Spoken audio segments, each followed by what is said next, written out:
Against everybody's advice, we allowed Allie to move back into our home. Before Allie could move in, we made her sign a contract. Allie agreed to either pay us $200 a month or work 1 hour a day training horses. On top of signing the agreement to move back in, I had to do it in front of my mom's lawyer. It was like, why? She hasn't even completely fulfilled that. She went several months, she didn't do anything at all. I'm not lazy because I'm always doing everything Mike asks.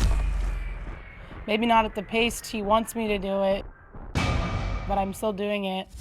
There's a lot of tension between Mike and Allie. We're always walking on eggshells. There's no telling what she'll do to retaliate if we say or do anything that she doesn't agree with. Mike is so fed up with Allie, he's pulling his hair out. We feel like we're a hostage in our own home. If it were up to me, Allie would have never moved back in the house. Okay, I want to kind of shift gears here. I want to talk about these very serious allegations that have been leveled against the two of you. And we're talking about you right now are facing charges of statutory rape, and this is involving something that is alleged to have happened regarding your conduct with, and this is a minor, so we're being very general in saying that it was a family friend. The allegation is not that you raped this girl, but that you attempted statutory rape, correct? Correct. All right, and those charges are pending Yes. right now. Your beef with Allie, which we'll get to in a minute, is you think she has influenced this person, modeled lying, thrown gas on the fire since the allegations were made, and just generally inflamed the situation to make it worse, correct? That's how the two of you feel. Definitely. After stories been told both sides several times, well, this is true, well, it's not true. Well, they made me say it wasn't true. Well, this is true again. Then after a period of time, nobody listened to us at all. They just assumed the negative. They assumed the worst. Mm-hmm. And there's nothing you can do about changing people's minds once a story like that's got out there. Mm-hmm. And I don't know how much you know about my background, but I've been trained as a forensic psychologist.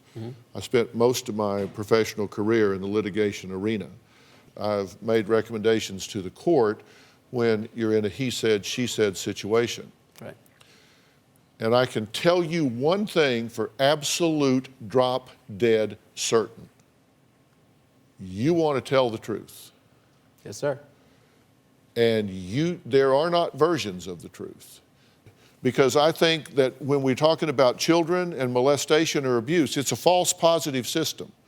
You have to believe the child until you have evidence to the contrary. Right. I would rather believe 1,000 children where nothing happened than fail to believe one where something did. So you have to believe the child until you investigate and you find out something happened. You did that. Correct. You did exactly right, Mom.